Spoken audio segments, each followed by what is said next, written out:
Hello dears, അസ്സലാമു അലൈക്കും. Welcome back to ഷിലൂസ് വേൾഡ്. ഇന്നത്തെ വീഡിയോയിൽ പാൻറ്റിന് എങ്ങനെ ഇലാസ്റ്റിക് വെച്ച് തയ്ച്ചിട്ടെടുക്കാമെന്നാണ് ഞാൻ ഈ വീഡിയോയിൽ കാണിച്ചു തരുന്നത്. ഇത് സ്കേർട്ടിനായാലും അതേപോലെ ഷോർട്സിനായാലും ഈ ചെയ്യണ മെത്തേഡിൽ നിങ്ങൾ ട്രൈ ചെയ്യുകയാണെങ്കിൽ വളരെ പെട്ടെന്ന് നല്ല വൃത്തിക്ക് തന്നെ ഇത് തയ്ച്ചിട്ടെടുക്കാൻ പറ്റും.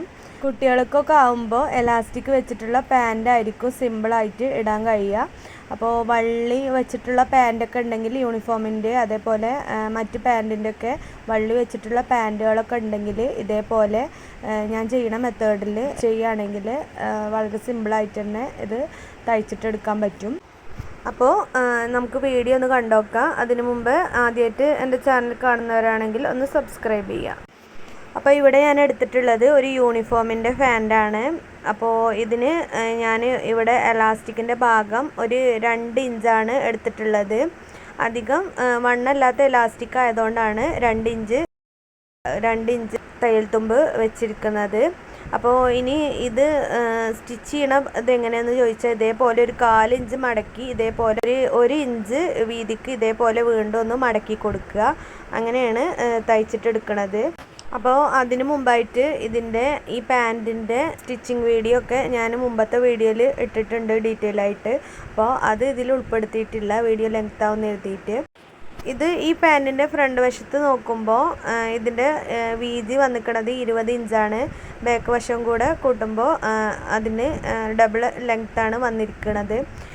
ഇതിൽ 11 ഇഞ്ചാണ് ഇതിൻ്റെ എലാസ്റ്റിക്കിന് വേണ്ട അളവ്. അപ്പോൾ എലാസ്റ്റിക് നമ്മൾ കറക്റ്റായിട്ട് കിട്ടണമെങ്കിൽ ഇതേപോലെ ഒരു പഴയ പാൻറ് എടുത്തിട്ട് ഇതിൻ്റെ എലാസ്റ്റിക്കിൻ്റെ വീതി എത്രയെന്ന് നോക്കാം. അപ്പോൾ ഇവിടെ 10-11 ഇഞ്ചാണ് കിട്ടിയിരിക്കുന്നത്. തുടക്കക്കാർക്ക് സിമ്പിളായിട്ട് അറിയാൻ വേണ്ടിയിട്ടാണ് ഈ രീതിക്ക് പറഞ്ഞു തരുന്നത്. അപ്പോൾ ഇവിടെ നേരത്തെ ഞാൻ 11-10 ഇഞ്ചാണ് പറഞ്ഞിരുന്നത്. അപ്പോൾ ഈ ഫ്രണ്ടും ബാക്കും കൂടെ കൂട്ടുമ്പോൾ എലാസ്റ്റിക് കട്ട് ചെയ്യുമ്പോൾ ഈ രീതിക്കാണ് കട്ട് ചെയ്യുക.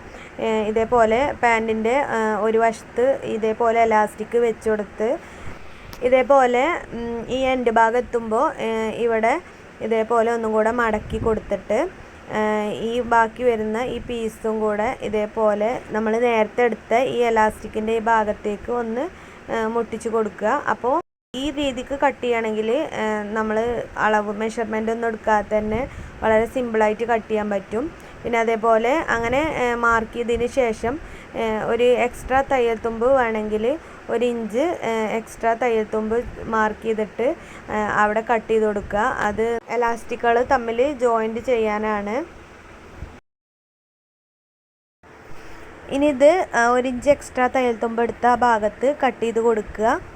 നേരത്തെ ഞാൻ കാണിച്ചത് സിമ്പിളായിട്ടുള്ളൊരു കട്ടിങ് ആണ്. അപ്പോൾ ഇങ്ങനെ അല്ലാതെ നമ്മൾ വേറെ രീതിക്ക് എലാസ്റ്റിക് കട്ട് ചെയ്യാം. അപ്പോൾ നമ്മൾ ടോട്ടൽ നമ്മൾ എടുത്ത അരവണ്ണത്തിനെക്കാട്ടിലും ഒരു 4-5 ഇഞ്ച് കുറച്ചിട്ടാണ് എലാസ്റ്റിക്കിൻ്റെ വണ്ണം കട്ട് ചെയ്യേണ്ടത്. അങ്ങനെ വേണമെങ്കിലും കട്ട് ചെയ്തിട്ടെടുക്കുക. അപ്പോൾ അറിയാത്തവർക്ക് വേണ്ടിയിട്ടാണ് നേരത്തെ കാണിച്ച പോലെ സിമ്പിളായിട്ട് പറഞ്ഞു തന്നത്. ഇവിടെ നമ്മൾ ബെൽറ്റ് ഭാഗത്തിൻ്റെ മെഷർമെൻറ്റ് നേരത്തെ എടുത്തത് അടയാളപ്പെടുത്തി കൊടുക്കുകയാണ്. അത് നമ്മൾ കട്ട് ചെയ്ത് വന്നപ്പോൾ ഫ്രണ്ട് ഭാഗം മാത്രമുള്ള അടയാളപ്പെടുത്തിയിട്ടുണ്ടായിരുന്നത്. അപ്പോൾ ഈ മറു സൈഡിലും ഇതേപോലെ ഒന്ന് അടയാളപ്പെടുത്തി കൊടുക്കുക. ഇത് വേണമെങ്കിൽ ചെയ്താൽ മതി, ബിഗിനേഴ്സൊക്കെ ആണെങ്കിൽ ഇത് ചെയ്ത് കൊടുക്കുക. അതേപോലെ ഇവിടെ എലാസ്റ്റിക്കിൻ്റെ വീതി 1/2 ഇഞ്ചാണ്, അതുകൊണ്ടാണ് 2 ഇഞ്ച് മാർക്ക് ചെയ്തത്. ഇനി ഇത് സ്റ്റിച്ച് ചെയ്യുമ്പോൾ ഇതേപോലെ മേലെ ഭാഗം ഒരു 1/2 ഇഞ്ചിനേക്കാളും ഒരു 1/4 ഇഞ്ച് കുറച്ച് വെച്ചിട്ട് ഇതേപോലെ മേലെ ഭാഗം ഒന്ന് ചെറുതായിട്ട് ഒന്ന് സ്റ്റിച്ച് ചെയ്തിട്ടെടുക്കുക. ഇത് റൗണ്ടിൽ സ്റ്റിച്ച് ചെയ്യണം. 1/4 ഇഞ്ച് മടക്കി തയ്ച്ചതിന് ശേഷം എലാസ്റ്റിക് ഇടാൻ വേണ്ടിയിട്ട് ഒരു ഇഞ്ചോളം താഴത്തേക്ക് ഇതേപോലെ ഒന്നും കൂടെ മടക്കി തയ്ക്കും. അപ്പോൾ അതിന് വേണ്ടിയിട്ട് പിരിഞ്ഞു പോകാതിരിക്കാൻ വേണ്ടിയിട്ടാണ് ഇതേപോലെ 1/4 ഇഞ്ച് ആദ്യം തന്നെ ഒന്ന് തയ്ച്ചിട്ടെടുക്കണത്. ഇതിൻ്റെ ഈ സെൻറ്റർ ഭാഗത്താണ് നമ്മൾ മാർക്ക് ചെയ്ത ഭാഗവും അതേപോലെ മേലെ തയ്ച്ച ആ ഭാഗത്തിൻ്റെ ഈ സെൻറ്റർ ഭാഗത്താണ് എലാസ്റ്റിക് വെച്ച് കൊടുക്കേണ്ടത്. 1 ഇഞ്ചോളം ഇതേപോലെ നമ്മൾ മാർക്ക് ചെയ്ത് വെച്ച ആ ഭാഗത്തേക്ക് ഇതേപോലെ വെച്ച് കൊടുത്തിട്ട് ഇങ്ങനെ സ്റ്റിച്ച് ചെയ്തിട്ടെടുക്കുക. അപ്പോൾ ഇതിൻ്റെ അടിയിലാണ് എലാസ്റ്റിക് വെച്ച് കൊടുക്കുന്നത്. എലാസ്റ്റിക് 1 അല്ല എലാസ്റ്റിക്കൊക്കെ ആണെങ്കിൽ ഇതിലേറെ വിഡ്ത്തിൽ സ്റ്റിച്ച് ചെയ്തിട്ട് എടുക്കേണ്ടി വരും. അപ്പോൾ ഇവിടെ 2 ഇഞ്ചുള്ളത് ഒരു 3 ഇഞ്ചിലൊക്കെ സ്റ്റിച്ച് ചെയ്യേണ്ടി വരും. എലാസ്റ്റിക്കിൻ്റെ വണ്ണം നോക്കിയിട്ട് വേണം നമ്മൾ സ്റ്റിച്ച് ചെയ്തിട്ട് എടുക്കാൻ. ഇതിൻ്റെ മേലെ ഭാഗം എടുത്ത് നോക്കിയിട്ട് വേണം സ്റ്റിച്ച് ചെയ്യാനപ്പോൾ. ഇനി സ്റ്റിച്ച് ചെയ്ത് വരുമ്പോൾ ശ്രദ്ധിക്കേണ്ട ഒരു കാര്യം എന്ന് പറഞ്ഞാൽ ഇത് സ്റ്റിച്ച് ചെയ്ത് വരുമ്പോൾ നമ്മൾ എവിടെയാണോ തുടങ്ങിയത് ആ ഭാഗത്തുനിന്ന് സ്റ്റിച്ച് ചെയ്ത് റൗണ്ട് ചെയ്ത് വരുമ്പോൾ ആ ഭാഗത്തിൻ്റെ ഒരു 2-3 ഇഞ്ച് ഒരു 2 ഇഞ്ചൊക്കെ ക്യാപ്പിട്ട് ഇതേപോലെ ഇത്ര ക്യാപ്പിട്ട് സ്റ്റിച്ചിങ് അവിടെ നിർത്തി വെക്കുക. ഇത് എലാസ്റ്റിക് ഇടാൻ വേണ്ടിയിട്ടാണ് ഈ ഹോള് നമ്മൾ ഉപയോഗിക്കണത്. അപ്പോൾ ഇതേപോലെ ഒരു ഹോൾ ഇടുക, ഒരു 2 ക്യാപ്പിട്ടിട്ട് വേണം ഇതേപോലെ ഹോൾ ഇടാൻ. എലാസ്റ്റിക് ഇടേണ്ട വിധം എന്ന് പറഞ്ഞാൽ ഇതേപോലെ എലാസ്റ്റിക്കിൻ്റെ ഒരു ഭാഗത്ത് ഒരു പിന്ന് കുത്തി കൊടുത്തിട്ട് നമ്മൾ ഹോള് ഇട്ട ഈ ഭാഗത്തേക്ക് ഇതേപോലെ ഒരറ്റത്ത് നിന്നും ഇതേപോലെ പിന്ന് കുത്തി കൊടുത്തിട്ട് എലാസ്റ്റിക് മറ്റേ ഭാഗത്തേക്ക് വരുന്ന വരെ ഇതേപോലെ ഒന്ന് എലാസ്റ്റിക് ഒന്ന് റൗണ്ട് ചെയ്തിട്ട് എടുക്കുക. ഇത് സിമ്പിളാണ്, ഇതിപ്പോൾ എല്ലാവർക്കും അറിയുന്നതായിരിക്കും. അപ്പോൾ ഇതേപോലെ ചെയ്യുക. അങ്ങനെ ഈ എൻഡ് ഭാഗത്തേക്ക് എത്തിയപ്പോൾ ഈ എലാസ്റ്റിക്കിൻ്റെ മറ്റേ ഭാഗവും ഇതേപോലെ കിട്ടിയിട്ടുണ്ട്. ഇനി ഇത് തമ്മിലൊന്ന് സ്റ്റിച്ച് ചെയ്തിട്ട് എടുക്കണം. ഇതിനൊരു ഇഞ്ച് ഞാൻ തയ്യത്തുമ്പ് എടുത്തിരുന്നു. 1 ഇഞ്ചോ അല്ലെങ്കിൽ 1/2 ഇഞ്ച് വേണമെങ്കിലും എടുക്കുക. തയ്യത്തുമ്പ് എടുത്തിരുന്നു. ഈ 2 ഭാഗം കൂടെ ചേർത്ത് വെച്ചിട്ട് ഇതൊന്ന് സ്റ്റിച്ച് ചെയ്തിട്ട് എടുക്കുക.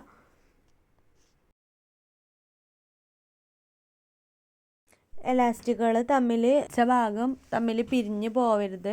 അപ്പോൾ നമുക്ക് പെർഫെക്റ്റായിട്ട് നല്ല വൃത്തിയിൽ എലാസ്റ്റിക്കിൻ്റെ ആ ഭാഗം സ്റ്റിച്ച് ചെയ്ത് കിട്ടില്ല. അപ്പോൾ അത് ശ്രദ്ധിക്കണം. പിന്നെ ഇത് സ്റ്റിച്ച് ചെയ്യുമ്പോൾ ഒരു 3-4 സ്റ്റിച്ച് കൊടുത്തിട്ട് നല്ല കട്ടിക്ക് കൊടുക്കണം, അല്ലെങ്കിൽ സ്റ്റിച്ചിങ് വിട്ടു പോരാൻ ചാൻസ് ഉണ്ട്. ഇനി നമ്മൾ നേരത്തെ എടുത്ത അളവിൻ്റെ പാൻറ്റും ഈ അളവിൻ്റെ എലാസ്റ്റിക്കിൻ്റെ ഈ ഭാഗവും സെയിം മെഷർമെൻ്റ് അല്ലേ എന്ന് നോക്കുക. അപ്പോൾ 11 ഇഞ്ച് തന്നെയാണ് കിട്ടിയിരിക്കുന്നത്. 10-11 ഇഞ്ച് തന്നെയാണ് കിട്ടിയിരിക്കുന്നത്. ഇത് കറക്റ്റ് മെഷർമെൻ്റ് ആണ്. ഇനി ഇവിടെ ഈ ഭാഗത്ത് ഈ ഹോൾട്ട ഈ ഭാഗത്ത് എലാസ്റ്റിക് വെച്ച ആ ഭാഗത്ത് ഇങ്ങനെ പിടിച്ചു കൊടുത്തിട്ട് ഈ ഭാഗം ഒന്ന് സ്റ്റിച്ച് ചെയ്തിട്ട് എടുക്കുക. അപ്പോൾ ഈ മെത്തേഡിൽ നമ്മൾ ട്രൈ ചെയ്യുകയാണെങ്കിൽ വളരെ സിമ്പിളായിട്ട് തന്നെ ഇത് സ്റ്റിച്ച് ചെയ്തിട്ട് എടുക്കാൻ പറ്റും. പിന്നെ അതേപോലെ ഈ ഹോളിൻ്റെ ആ ഭാഗമൊക്കെ സ്റ്റിച്ച് ചെയ്ത് വന്നപ്പോൾ നല്ല പെർഫെക്റ്റ് ആയിട്ട് തന്നെ കിട്ടി. ഇനി ഇതിൽ വേറൊരു കാര്യം കൂടെ ചെയ്യാനുണ്ട്.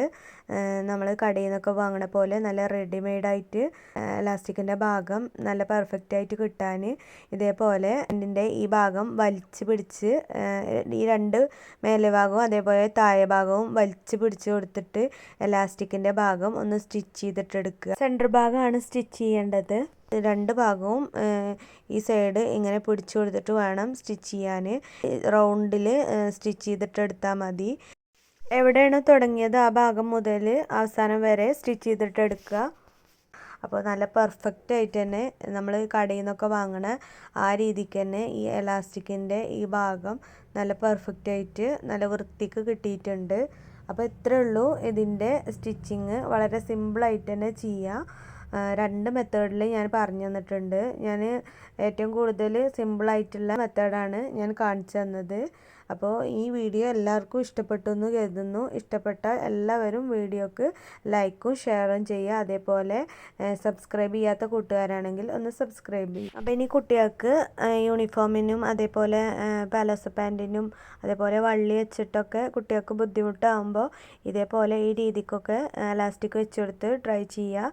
ഇത് ഷോർട്സിനായാലും സ്കേർട്ടിനായാലും ഒക്കെ വളരെ സിമ്പിളായിട്ട് തന്നെ ഈ മെത്തേഡിൽ ട്രൈ ചെയ്യാം. എന്നാൽ ശരി, ഇനി അടുത്ത വീഡിയോയിൽ വരുന്നവരെ അസ്സലാമു അലൈക്കും.